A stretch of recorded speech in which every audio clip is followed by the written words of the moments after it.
अस्सलाम वालेकुम। Chapter nervous coordination का ये फर्स्ट लेक्चर है। इसके अंदर हम लोग पढ़ेंगे कि नर्वस कोऑर्डिनेशन क्या होता है। सबसे पहले डिस्कस करते हैं कोऑर्डिनेशन को। कोऑर्डिनेशन क्या है? कोऑर्डिनेशन एक इंग्लिश टर्म है, यानी कि इंग्लिश का वर्ड है जिसका मतलब होता है मुख्तलिफ लोगों का या चीज़ों का मिलजुल कर काम करना, ताकि उस काम को आसानी से और बेहतरीन तरीके से किया जाए। अब ये जो कोऑर्डिनेशन होती है ये हमारी बॉडी के अंदर भी प्रेजेंट होते हैं, जिसमें हमारी बॉडी के डिफरेंट पार्ट्स मिलकर आपस में एक काम को सरअंजाम दे रहे होते हैं ताकि उस काम को बेहतर तरीके से किया जा सके। इसकी एग्जांपल मैं आपको देती हूँ, जैसे कि इस टाइम आप अपना लेक्चर अटेंड करें। अब आप लेक्चर अटेंड कर रहे हैं तो इस लेक्चर में आपकी बॉडी के कितने सारे पार्ट्स इन्वॉल्व है। सबसे पहले कौन इन्वॉल्व है? आपकी आइज़, क्योंकि आप अपनी आंखों से देख रहे हैं। उसके बाद आपकी बॉडी के इन्वॉल्व हैं एयर्स, यानी कि कान जिससे आप सुन रहे हैं। अगर आप मोबाइल या लैपटॉप पर ये देख रहे हैं लेक्चर, तो आप क्या करें, आपने हाथ में कोई चीज़ पकड़ी होगी तो आपके हाथ भी इस काम में, सिर्फ एक लेक्चर को अटेंड करने में इन्वॉल्व है। अगर आप नोट्स बना रहे हैं तो उसमें भी क्या है, आपकी बॉडी के हाथ इन्वॉल्व हैं। तो यानी कि एक लेक्चर को अटेंड करने में आपकी बॉडी के कितने सारे पार्ट्स इन्वॉल्व हैं। आपका ब्रेन यूज़ हो रहा है क्योंकि आपको समझ आ रही है, आप वहाँ से समझने की कोशिश करें, तो आपका ब्रेन यूज़ हो रहा है, आपकी आइज़ यूज़ हो रही हैं, आपके ईयर्स यूज़ हो रहे हैं, आपके हैंड्स यूज़ हो रहे हैं। उसके अलावा बहुत से आपके अंदर केमिकल्स भी यूज़ हो रहे होंगे।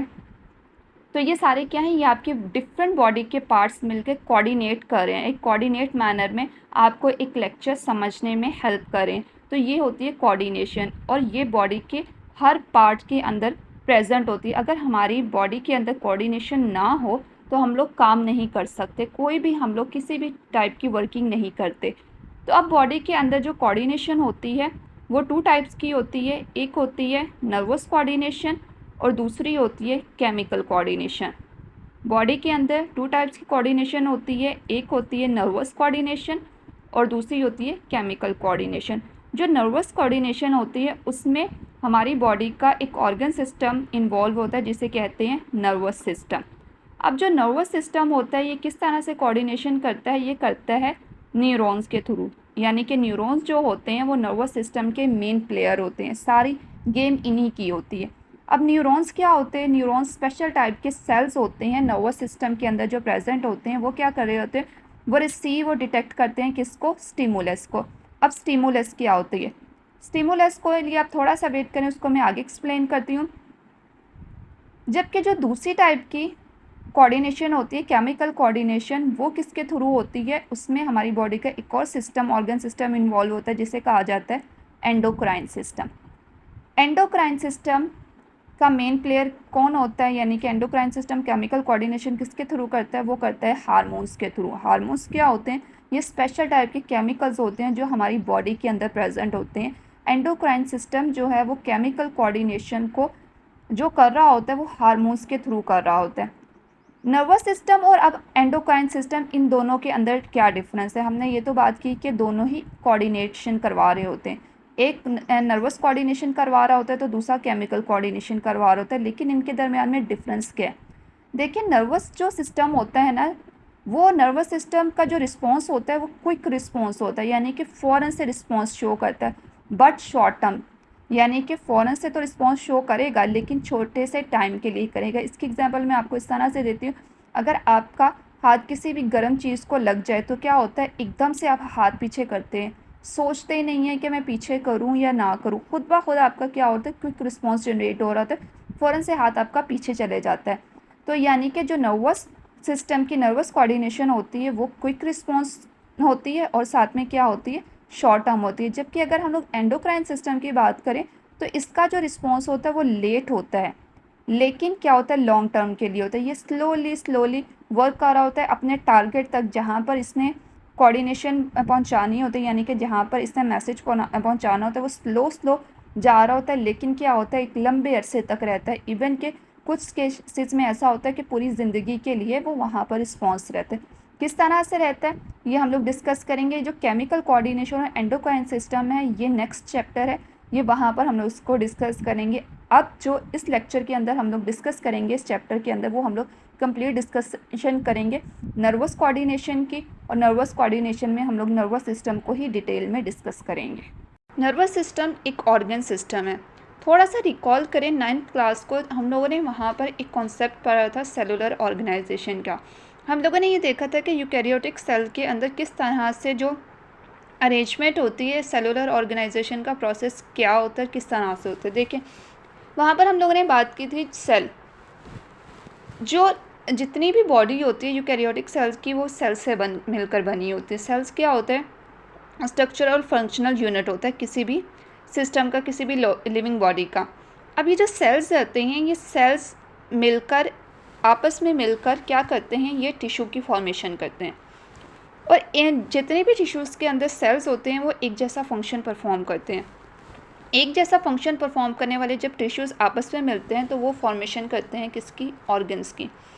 और फिर एक जैसे ऑर्गन जिनका फंक्शन एक होता है वो क्या करते हैं, वो मिलकर बनाते हैं एक ऑर्गन सिस्टम को। नर्वस सिस्टम क्या है, वो है एक ऑर्गन सिस्टम। अब ये नर्वस सिस्टम ऑर्गन सिस्टम है तो इसके अंदर सेल्स भी होंगे, इसके अंदर टिश्यूज़ भी होंगे, इसके अंदर ऑर्गन्स भी होंगे, और फिर वही ऑर्गन्स मिलकर क्या बनाएंगे, पूरे के पूरे फॉर्मेशन करेंगे किसकी, नर्वस सिस्टम की। तो हम लोगों ने नर्वस सिस्टम के अंदर सबसे पहले सेल्स को डिस्कस करना है। जब सेल्स को डिस्कस किया जाएगा तो वो कहलाएंगे नर्व सेल्स। इसी तरह नर्व सेल्स क्या करते हैं, एक जैसे फंक्शन परफॉर्म करने वाले नर्व सेल्स आपस में मिलकर क्या बनाएंगे, वो फॉर्मेशन करेंगे न्यूरल टिश्यूज़ की या फिर नर्वस टिश्यूज़ की। फिर नर्वस टिश्यू जो कि एक पर्टिकुलर फंक्शन को परफॉर्म करने वाले जो न्यूरल टिश्यू होंगे वो क्या करेंगे, वो फॉर्मेशन करेंगे नर्वस ऑर्गन्स की, या जिन्हें न्यूरल ऑर्गन्स भी कहा जाता है। फिर ये न्यूरल ऑर्गन्स जो हैं वो मिलकर बनाएंगे पूरे के पूरे नर्वस सिस्टम को। तो देखते हैं कि नर्व सेल्स कौन कौन से होते हैं। ह्यूमंस के अंदर नर्वस सिस्टम में दो तरह के सेल्स प्रेजेंट होते हैं, एक होते हैं प्राइमरी सेल्स, दूसरे होते हैं सेकेंडरी सेल्स। प्राइमरी सेल्स ये क्या होते हैं, ये मेन प्लेयर होते हैं, इन्हीं का मेन फंक्शन होता है। प्राइमरी सेल्स को एक्साइटेबल सेल्स भी कहा जाता है। इन्हें एक्साइटेबल सेल इसलिए कहा जाता है कि ये क्या करते हैं, ये कंडक्ट करते हैं और ट्रांसमिट करते हैं नर्व इम्पल्स को।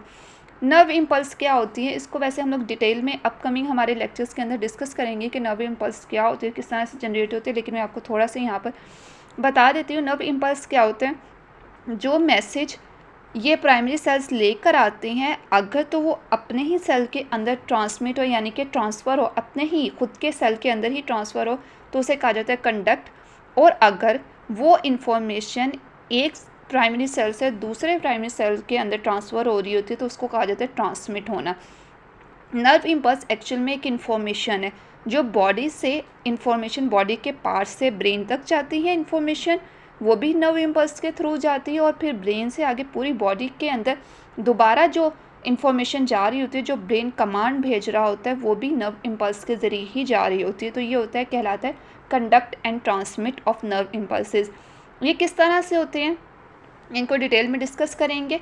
अब ये कौन कर रहा होता है, ये प्राइमरी सेल्स कर रहे होते हैं, इसी वजह से इन्हें कहा जाता है एक्साइटेबल सेल्स।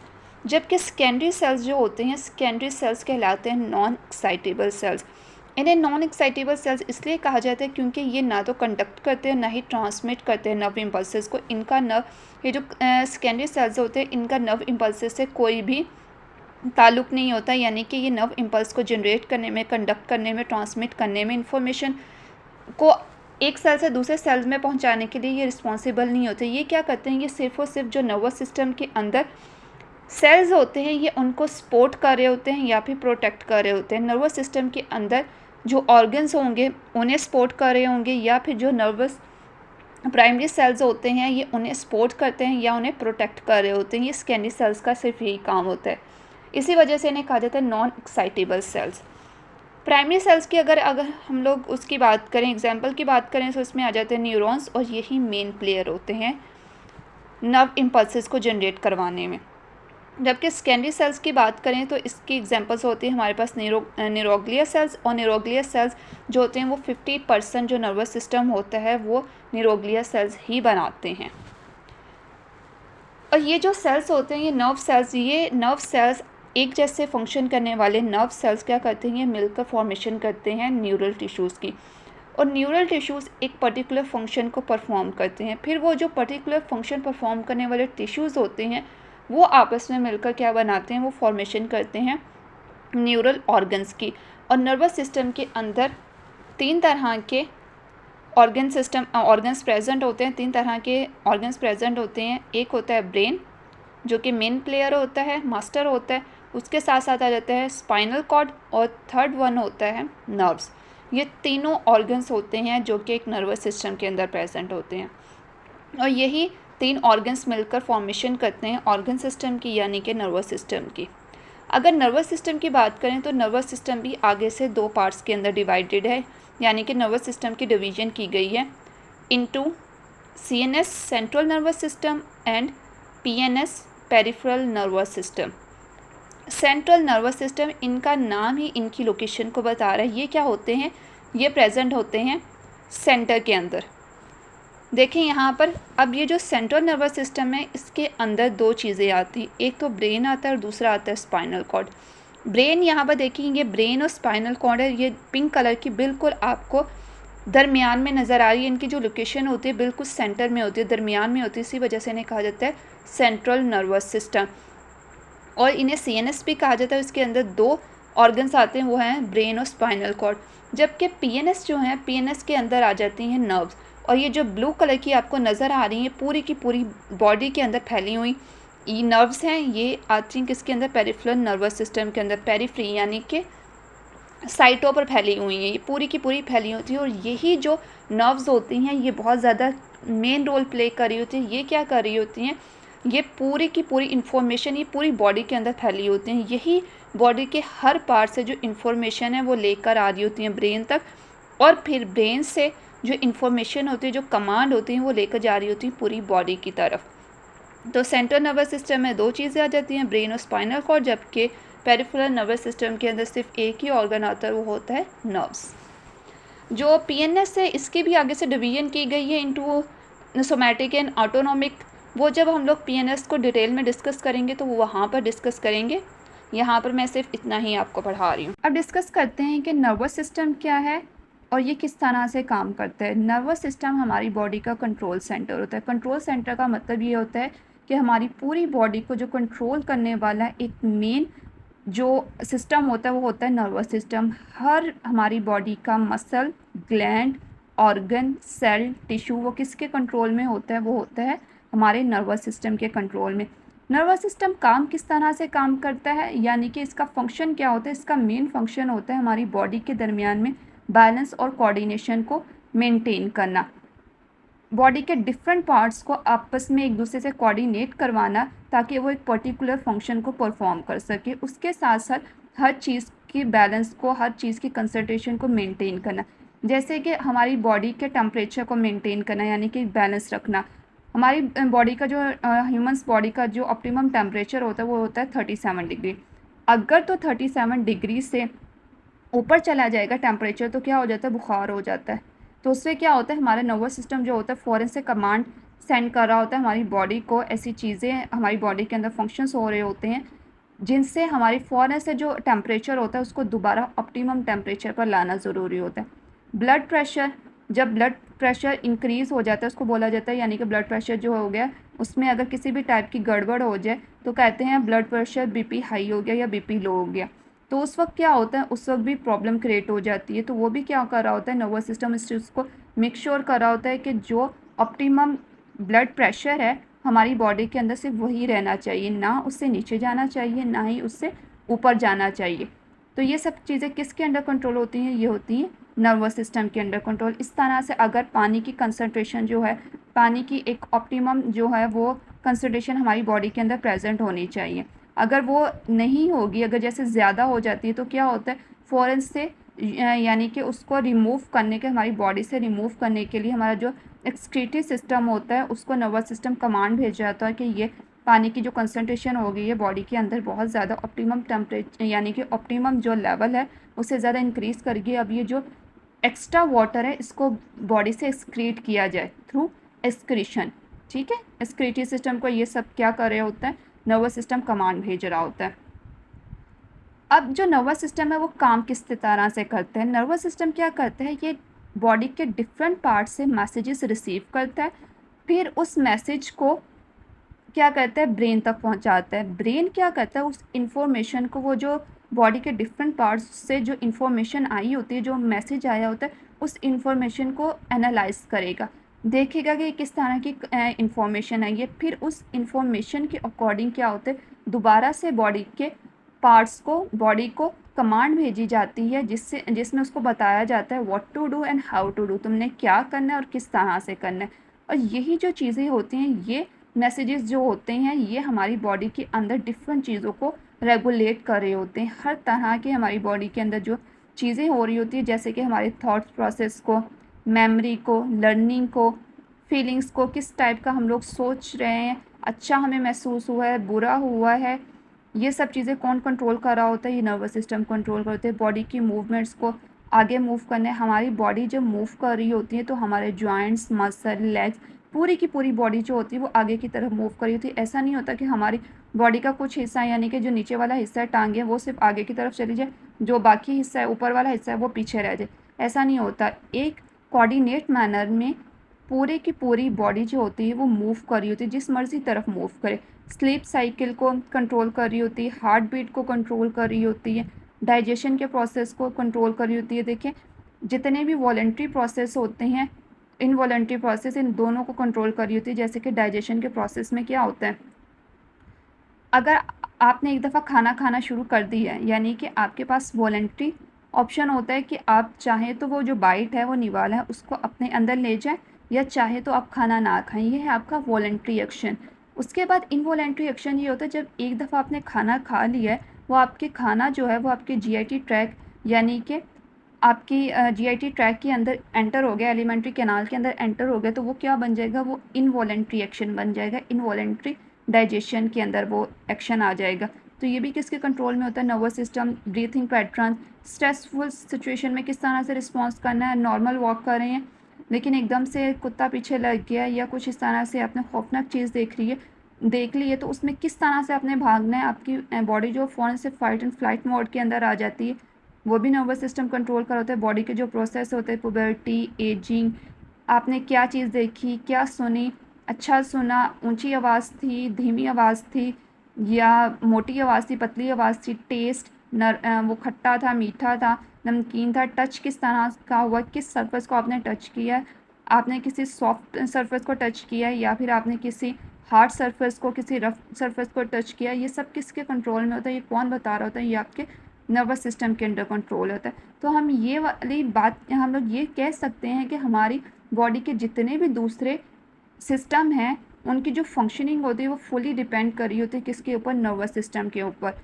चाहे वो आपका सर्कुलेटरी सिस्टम हो, एक्सक्रीटरी सिस्टम हो, रिप्रोडक्टिव सिस्टम हो, या आपका कोई भी दूसरा सिस्टम हो, वो सब किसके अंडर कंट्रोल होता है, नर्वस सिस्टम के होता है। इसीलिए कहा जाता है control centre of our body. अब डिस्कस करते हैं स्टिमुलस को, कि स्टिमुलस क्या होता है। स्टिमुलस हर वो चीज़ होती है जिसकी वजह से कोई रिएक्शन या रिस्पॉन्स क्रिएट होता है। स्टिमुलस की वजह से हमेशा एक्शन जनरेट होता है।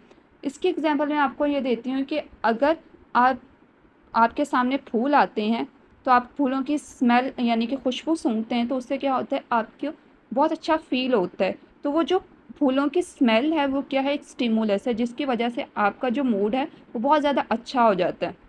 ठीक है। इसी तरह अगर आपको किसी बैड स्मेल का, यानी कि बुरी स्मेल का, गंदी स्मेल का एक्सपीरियंस होता है, तो उसके रिज़ल्ट में जो होता है, वो आप फ़ौरन से अपने नोज़ वाले एरिया को कवर कर लेते हैं, अपने नोज़ को कवर कर लेते हैं। तो वो क्या है, वो जो बुरी स्मेल है, वो जो बैड स्मेल है, वो क्या है, एक स्टिमुलस है, जिसकी वजह से आपने एक एक्शन जनरेट हुआ आपके बॉडी के अंदर, और आपने क्या किया, अपने हाथ से फ़ौरन से नाक को कवर कर लिया। तो ये क्या है, ये स्टिमुलस है। हर वो चीज़ जिसकी वजह से कोई रिएक्शन जनरेट होता है, वो क्या कहलाता है, स्टिमुलस कहलाता है। अब क्या होता है कि देखें, सबसे पहले क्या हुआ, जो स्मेल थी, स्मेल के अंदर जो केमिकल्स थे, वो आपके नोज़ से टकराए, और वो नोज़ से जो इन्फॉर्मेशन है वो आपके ब्रेन तक गई। फिर ब्रेन ने क्या किया, उसको एनालाइज किया कि ये गंदी स्मेल है, ये एक बुरी स्मेल है। इसके रिजल्ट में उसने क्या किया, एक्शन को जनरेट करवाया और कमांड भेजी आपके हाथों को कि फ़ौरन से जो नाक वाला एरिया है उसको कवर कर लिया जाए। एक्शन जनरेट हो गया ना। तो इसलिए याद रखिएगा, स्टिमुलस हर वो चीज़ होती है जिसकी वजह से, जिसके रिजल्ट में कोई एक्शन जनरेट होता है, जिसकी वजह से कोई रिएक्शन क्रिएट होता है। अब अगर हम लोग बात करें कि ह्यूमन बॉडी के अंदर या हायर एनिमल्स के अंदर नर्वस कोऑर्डिनेशन किस तरह से होती है, तो उसके 3 स्टेप होते हैं। सबसे पहला स्टेप होता है reception of stimulus. Reception of stimulus का मतलब होता है रिसीव करना। आर से आपने याद रखना है रिसीव करने को। रिसेप्शन के आर से आपने रिसीव को याद रखना है। रिसेप्शन ऑफ स्टिमुलस में क्या होता है, बॉडी के जो डिफरेंट पार्ट्स होते हैं वो स्टिमुलस को रिसीव कर रहे होते हैं इंटरनल और एक्सटर्नल इन्वायरमेंट से। यानी कि इंटरनल इन्वायरमेंट होता है एक बॉडी का इन्वायरमेंट, और जो बॉडी के बाहर वाला इन्वायरमेंट होता है, दोनों तरह के इन्वायरमेंट से जो डिफरेंट बॉडी के पार्ट्स होते हैं वो क्या करते हैं, स्टिमुलस को रिसीव करते हैं। फिर वो जो स्टिमुलस से आई हुई इंफॉर्मेशन होती है उसको ट्रांसमिट यानी कि ट्रांसफ़र कर दिया जाता है किसको, सेंट्रल नर्वस सिस्टम को। सेंट्रल नर्वस सिस्टम क्या करता है, सेंट्रल नर्वस सिस्टम के अंदर 2 कंपोनेंट्स आते हैं, एक होता है ब्रेन और दूसरा होता है स्पाइनल कॉर्ड। ब्रेन जो होता है वो इस इंफॉर्मेशन को क्या करता है, प्रोसेस करता है, यानी कि उसकी छानबीन करता है किस तरह की इंफॉर्मेशन है। फिर उसके रिजल्ट में वो क्या करता है, वो रिस्पॉन्स को जनरेट करता है, उसको कहा जाता है रिस्पॉन्स टू स्टिमुलस। यानी कि जो इन्फॉर्मेशन आई थी उसके रिजल्ट में एक एक्शन को जनरेट करवाना वो क्या कहलाता है, रिस्पॉन्स टू स्टिमुलस। अब वो ऑर्गन या वो बॉडी के पार्ट जो रिसेप्शन ऑफ स्टिमुलस यानी कि स्टिमुलस को रिसीव करने के लिए रिस्पॉन्सिबल होते हैं वो कहलाते हैं रिसेप्टर्स, या उनका दूसरा नाम होता है ट्रांसड्यूसर्स। अगर हम लोग रिसेप्टर्स की बात करें तो रिसेप्टर्स जो है वो बॉडी का एक सिंगल सेल भी हो सकता है, एक कंप्लीट ऑर्गन भी हो सकता है, या फिर क्या होते हैं जस्ट न्यूरॉन्स की एंडिंग हो सकती है। इसी तरह से वो बॉडी के पार्ट्स जो एक्शन को जनरेट करवाते हैं, जो रिस्पॉन्स करते हैं स्टिमुलस को, वो उन्हें कहा जाता है इफेक्टर्स। और इफेक्टर्स की एग्जांपल्स होती हैं हमारे पास मसल्स और ग्लैंड्स। अब डिस्कस करते हैं क्लासिफिकेशन ऑफ रिसेप्टर्स को। स्टिमुलस की बेस पर रिसेप्टर को डिफरेंट टाइप्स के अंदर क्लासीफाई किया गया है। सबसे पहले है कीमो रिसेप्टर, सेकेंड है photoreceptor, thermoreceptor, mechanoreceptor and nociceptors, या जिन्हें पेन रिसेप्टर्स भी कहा जाता है। सबसे पहले डिस्कस करते हैं कीमो रिसेप्टर्स को। कीमो रिसेप्टर, इनका नाम ही इनके फंक्शन को बता रहा है। ये वो रिसेप्टर्स होते हैं जो कि केमिकल के सिग्नल को क्या करते हैं, रिसीव करते हैं। ये आयंस और मॉलिक्यूल्स को डिटेक्ट करते हैं। अब बॉडी के डिफरेंट पार्ट्स के अंदर डिफरेंट टाइप के कीमो रिसेप्टर्स प्रेजेंट होते हैं और उनका एक अलग से नाम होता है। जैसे कि सबसे पहले है ऑल्फैक्टरी रिसेप्टर्स। ये ऑल्फैक्टरी रिसेप्टर्स कहाँ प्रेजेंट होते हैं, ये हमारे नोज़ के अंदर यानी कि नोजल चैम्बर के अंदर प्रेजेंट होते हैं। इनका काम क्या होता है, ये क्या करते हैं, ये स्मेल को डिटेक्ट करते हैं। ये नोजल कैविटी के अपर पार्ट में प्रेजेंट होते हैं। जैसे ही कोई स्मेल अच्छी या बुरी ऑल्फैक्टरी रिसेप्टर तक पहुंचती है तो ये उस स्मेल में प्रेजेंट मॉलिक्यूल को डिटेक्ट करते हैं और सिग्नल को ऑलिफैक्टरी बल्ब जो कि हमारे ब्रेन का एक हिस्सा होता है उसको सेंड करते हैं, और फिर ऑलिफैक्टरी जो बल्ब होता है वहाँ पर उस सिग्नल को क्या किया जाता है, उसको प्रोसेस किया जाता है। दूसरे कीमो रिसेप्टर प्रेजेंट होते हैं हमारी टंग के अंदर, और वो कीमो रिसेप्टर जो हमारी टंग के अंदर प्रेजेंट होते हैं उन्हें कहा जाता है गुस्टेटरी रिसेप्टर। इनका क्या काम होता है, ये रिस्पॉन्सिबल होते हैं फॉर टेस्ट डिटेक्शन के लिए। थर्ड कीमो रिसेप्टर्स जो हैं वो हमारे हाइपोथैलेमस के अंदर प्रेजेंट होते हैं। वहाँ पर इनका नाम होता है, वो कीमो रिसेप्टर जो कि हाइपोथैलेमस के अंदर प्रेजेंट होते हैं उन्हें कहा जाता है ऑस्मो रिसेप्टर। और ये क्या करते हैं, ये ब्लड के ऑस्मैटिक प्रेशर में जो भी चेंज आता है उस चेंज को डिटेक्ट करते हैं, ये उनका काम होता है। उसके बाद हम लोग डिस्कस करते हैं नोसियोपेटर्स या फिर पेन रिसेप्टर्स को। पेन रिसेप्टर ये क्या होता है, ये जितनी भी टाइप की कोई भी टाइप की पेन होती है, ये उस पेन को उस इंजरी से यानी कि जो ज़ख़म हुआ होता है उससे जो होने वाली पेन होती है, बर्निंग, जब जल जाता है बॉडी का कोई भी पार्ट जल जाए तो उससे होने वाली पेन को, या और भी किसी भी टाइप का बॉडी के अंदर डैमेज हो कि खराश वगैरह लग जाए तो उससे होने वाली जो पेन होती है उसके स्टिमुलस को ये रिसीव करते हैं। और ये जो पेन रिसेप्टर होते हैं ये हमारी कहाँ पर प्रेजेंट होते हैं, ये हमारी पूरी स्किन के अंदर प्रेजेंट होते हैं, क्योंकि जब भी चोट लग रही होती है तो वो कहाँ पर किस हिस्से को ज़्यादा डैमेज कर रही होती है, वो हमारे स्किन वाले हिस्से को ही डैमेज करती है। तो ये जो पेन रिसेप्टर्स होते हैं ये हमारी बॉडी के ऑलमोस्ट हर हिस्से में प्रेजेंट होते हैं। स्किन, जॉइंट, मसल्स और ऑर्गन हर जगह प्रेजेंट होते हैं। और इनका काम क्या होता है, इनका काम होता है जो भी किसी भी टाइप की जो पेन हो रही होती है उसके सिग्नल्स को ब्रेन तक पहुंचाना। नेक्स्ट डिस्कस करते हैं थर्मो रिसेप्टर। थर्म, याद रखिएगा थर्मो का वर्ड जहाँ पर भी आता है, चाहे वो फिज़िक्स हो, केमिस्ट्री हो या बायो हो, वो हमेशा एक ही चीज़ को रिप्रेजेंट कर रहा होता है, वो होता है हीट। ये थर्मो रिसेप्टर वो रिसेप्टर्स होते हैं जो कि टेम्परेचर के स्टिमुलस को रिसीव करते हैं, यानी कि टेम्परेचर सेंसिटिव होते हैं। और ये जो टेम्परेचर सेंसिटिव थर्मो रिसेप्टर्स होते हैं ये हमारी बॉडी की पूरी पूरे हर पार्ट के अंदर प्रेजेंट होता है, क्योंकि यानी कि यहाँ पर लिखा है mostly found in the skin. ये स्किन जो है वो हमारी बॉडी का लार्जेस्ट ऑर्गन होता है। स्किन जो होती है वो हमारी बॉडी के हर हिस्से में प्रेजेंट होती है, तो इसीलिए हम लोग कह सकते हैं कि थर्मो रिसेप्टर जो होते हैं वो पूरी बॉडी के अंदर प्रेजेंट होते हैं। आपके किसी भी पार्ट को, चाहे वो आपके हाथ हों, आपके लेग्स हों, आपकी नेक हो, गर्दन वाला एरिया हो, किसी भी पार्ट के ऊपर किसी भी टाइप के टेम्परेचर जो होगा, गर्म चीज़ आपको छुएगी तो आपको फ़ौरन से पता चल जाएगा। इसलिए याद रखिएगा थर्मो रिसेप्टर जो होते हैं वो स्किन के अंदर और पूरी बॉडी के अंदर प्रेजेंट होते हैं। नेक्स्ट है receptor photo receptor. Photo mean होता है लाइट। ये वो रिसेप्टर्स होते हैं जो लाइट सेंसिटिव होते हैं, ये लाइट के स्टिमुलस को रिसीव कर रहे होते हैं। और इसकी एग्जांपल जो है वो हमारे आइज़ के रेटिना के अंदर जो रॉड्स और कॉन सेल्स होते हैं वो वर्क कर रहे होते हैं एज अ फोटो रिसेप्टर। ये रॉड और कॉन सेल्स जो हैं ये क्या करते हैं, लाइट के स्टिमुलस को रिसीव करते हैं और फिर उसी लाइट की वजह से क्या होता है, हम लोग देख पा रहे होते हैं। नेक्स्ट रिसेप्टर है मैकेनो रिसेप्टर। मैकेनो रिसेप्टर ये वो रिसेप्टर होते हैं जो कि फिजिकल फोर्सेस जैसे प्रेशर, टच, वाइब्रेशन और एक्सेलेरेशन वगैरह को डिटेक्ट करते हैं, तो इसी वजह से इन्हें कहा जाता है मैकेनो रिसेप्टर। मैकेनो रिसेप्टर जो है वो हमारी बॉडी के डिफरेंट पार्ट्स के अंदर डिफरेंट टाइप के मैकेनो रिसेप्टर्स प्रेजेंट होते हैं।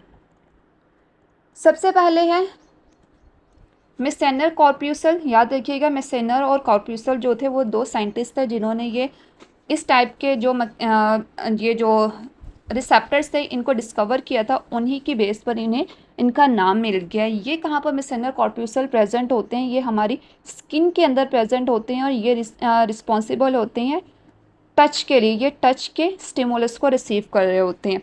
देखिए अगर आप जैसे ही आप अपने हाथ से अपनी फिंगर से किसी सरफेस को छूते हैं यानी कि टच करते हैं तो क्या होता है, आपकी स्किन में ये जो मेसेनर कॉर्प्यूसल प्रेजेंट होते हैं वो टच के स्टिमुलस को रिसीव करते हैं और फिर उस सिग्नल को सेंड करते हैं ब्रेन को।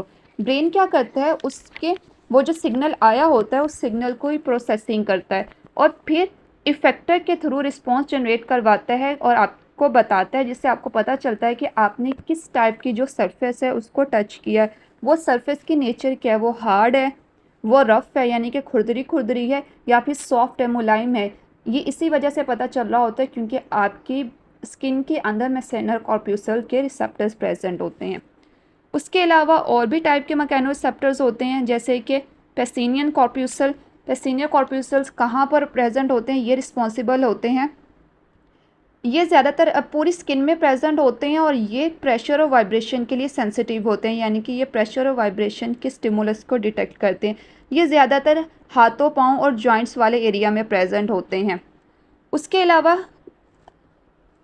वो रिसेप्टर जो हमारी ब्लड वेसल्स की वॉल्स में प्रेजेंट होते हैं और वहाँ पर प्रेशर को डिटेक्ट करते हैं, वो कहलाते हैं बैरो रिसेप्टर। ये जो बैरो रिसेप्टर्स होते हैं ये ब्लड प्रेशर में चेंज को डिटेक्ट करते हैं और फिर सिग्नल नर्वस सिस्टम को सेंड करते हैं कि ब्लड प्रेशर लो हो गया या फिर हाई हो गया। फिर उसी के अकॉर्डिंग जो ब्रेन है वो कमांड सेंड करता है, हमारी बॉडी को बताता है, यानी कि हमारी बॉडी के पार्ट्स को बताता है कि किस तरह से ब्लड के प्रेशर को रेगुलेट करना है। न्यूरोग्लिया सेल्स, याद रखिएगा ग्लायल सेल्स हो, ग्लिया सेल्स हो या न्यूरोग्लिया वर्ड हो, ये तीनों के तीनों जो वर्ड्स होते हैं वो एक ही टाइप के सेल्स को रिप्रेजेंट कर रहे होते हैं, यानी कि स्केंड्री सेल्स के ही ये तीनों नाम होते हैं। उन्हें ग्लायल सेल्स भी कहा जाता है, ग्लिया सेल्स भी कहा जाता है, न्यूरोग्लिया भी कहा जाता है। इनका जो मेन फंक्शन होता है वो होता है सपोर्ट और प्रोटेक्शन प्रोवाइड करना नर्वस सिस्टम के जितने भी कंपोनेंट्स होते हैं, चाहे वो सेल्स हों, टिश्यूज़ हों या ऑर्गन्स हो, ये क्या कर रहे होते हैं, ये जो ग्लायल सेल्स होते हैं, न्यूरोग्लिया सेल्स होते हैं, ये प्रोटेक्शन प्रोवाइड कर रहे होते हैं, उसके साथ साथ सपोर्ट प्रोवाइड कर रहे होते हैं। इनके अगर साइज़ की बात करें तो एज़ कम्पेयर टू न्यूरॉन्स ये बहुत ही ज़्यादा स्मॉलर होते हैं, न्यूरॉन्स के मुकाबले में ये बहुत ज़्यादा छोटे साइज़ के होते हैं। ये क्या करते हैं, सपोर्टिंग रोल प्ले कर रहे होते हैं, यानी कि सपोर्ट प्रोवाइड कर रहे होते हैं। उसके साथ साथ ये क्या करते हैं, न्यूरॉन्स के जो एक्स्ट्रा सेलुलर इन्वायरमेंट होता है उसको मेंटेन करते हैं। ये इम्प्रूव करते हैं न्यूरल सिग्नल कंडक्शन को। उसके अलावा जितने भी फॉरेन पार्टिकल्स होते हैं, पैथोजन वगैरह होते हैं, उनसे प्रोटेक्शन प्रोवाइड कर रहे होते हैं ये ग्लायल सेल्स। ये इसके साथ साथ ये क्या कर रहे होते हैं, न्यूरॉन्स जो हैं हम लोगों ने पीछे डिस्कस किया, न्यूरॉन्स जो होते हैं वो मेन प्लेयर होते हैं, वो क्या करते हैं, नर्व इम्पल्सेस को कंडक्ट करते हैं और ट्रांसमिट करते हैं।